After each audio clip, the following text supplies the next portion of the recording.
critério que nós vamos analisar é o critério da preferência por certos perfis profissionais. Como vocês sabem, o administrador judicial ele precisa administrar a massa falida, que é o complexo de bens que pertencem ao devedor em situação de crise. Tá? Esse critério, no entanto, ele não se configura numa imposição legal.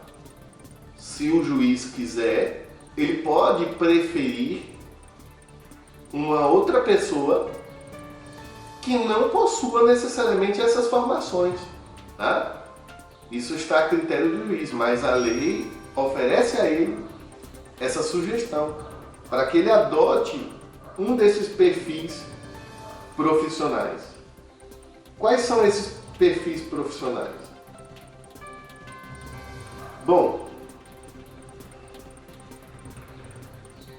a lei, no seu artigo 21, ela prefere 4 perfis profissionais. O perfil profissional do advogado, o perfil profissional do administrador de empresas, o perfil profissional do economista e o perfil profissional do contabilista. Se justifica, obviamente, tá? A nomeação desses perfis profissionais, porque cada um desses perfis profissionais pode contribuir muitíssimo em sua área de conhecimento na administração do processo falimentar. No caso do advogado, tá? Existe uma vantagem significativa porque o administrador judicial, como a gente vai ver daqui a pouquinho, é chamado para falar no processo por diversas vezes. Tá? Ele não precisa ser advogado, mas se ele for advogado, essa comunicação com o juízo falimentar, o juízo universal, será facilitada pelas suas habilidades profissionais.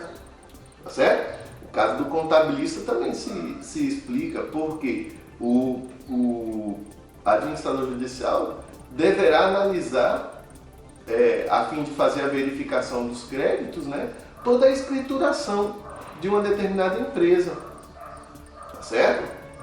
E a questão do economista e a questão do administrador facilita na realização do ativo, né, na avaliação dos bens e também facilita bastante a própria administração da empresa, se ele deter esse tipo de perfil profissional. Tá?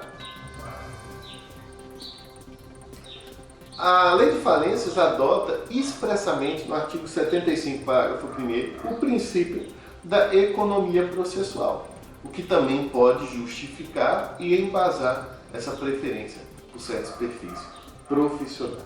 Certo?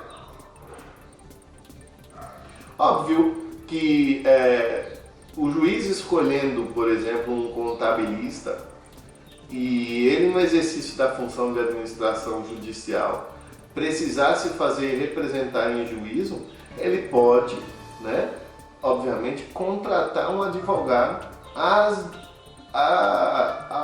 pelo custeio da própria massa falida, tá certo? Essa contratação de um perfil profissional, da mesma forma que se o advogado for nomeado, ele pode contratar um contabilista. Essa contratação depende de aprovação prévia do juiz, tá certo? E obviamente que vai depender do poder econômico da massa falida também, certo? O terceiro e último critério que nós vamos ver é a possibilidade de contratação de uma pessoa jurídica especializada. O artigo 21, ele estabelece que se o juiz preferir, ao invés de contratar uma pessoa natural, ele pode nomear como administrador judicial uma empresa, uma pessoa jurídica que se organizou para realizar essa atividade. Dentro dessa pessoa jurídica existirão lá vários profissionais especializados na administração da massa falida, outros especializados na análise da escrituração, na auditoria que é necessária no processo falimentar, outros advogados, tá certo? Outros especializados na avaliação dos bens, tá certo? Então, Se estiver ao alcance e à disposição do juiz a contratação de uma pessoa jurídica dessa forma especializada, por que não nomear? A lei de falência deixa essa possibilidade em aberto. Gente, não há qualquer limitação sobre o arranjo, a forma como essa pessoa jurídica será organizada. Pode ser uma sociedade simples, pode ser uma sociedade empresária, tá? Uma sociedade cooperativa. Não há nenhuma exigência de que ela seja uma sociedade, ela pode ser uma empresa individual, tá? Porém, a lei exige regularidade e especialidade. Por especialidade, eu quero que a gente entenda o seguinte: no objeto social dessa pessoa jurídica está a finalidade de recuperar, de administrar passivos, tá? de administrar massas falidas, a especialidade de administrar empresas. No objeto social dessa sociedade, se é que ela é uma sociedade, deve vir especificado algo que seja relativo aos próprios perfis profissionais que são preferidos pelo legislador. Certo? E é lógico que essa empresa ou essa sociedade, ela precisa estar regularizada, tá certo? Ela precisa estar inscrita nos órgãos de registro, tá certo? Senão não há qualquer possibilidade de nomeação. Uma celeuma bastante interessante é sobre a possibilidade ou não de nomearmos como administrador judicial uma pessoa jurídica estrangeira. Isso aconteceu no processo falimentar da empresa aérea Varig. Foi escolhido como administrador judicial uma empresa norte-americana especializada nos processos de recuperação judicial de empresas da aviação civil. Tá? Então, na lei não há qualquer restrição para a nomeação de pessoas jurídicas que não sejam nacionais, pessoas jurídicas internacionais, estrangeiras, certo? E por fim, o parágrafo 1º do artigo 21 cita a necessidade dessa empresa nomeada como administrador judicial indicar um responsável técnico.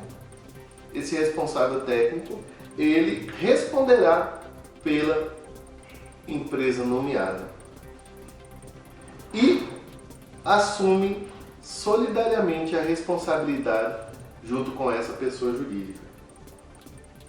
Já já nós vamos ver qual é a responsabilidade que repousa sobre o administrador judicial. Tá? Se essa pessoa jurídica no desempenho da sua função de administrador judicial tiver algum problema, essa responsabilidade será compartilhada junto com o responsável técnico. Mas a gente não pode confundir o responsável técnico da pessoa jurídica nomeada para o encargo da administração judicial com a própria pessoa jurídica que foi nomeada, certo?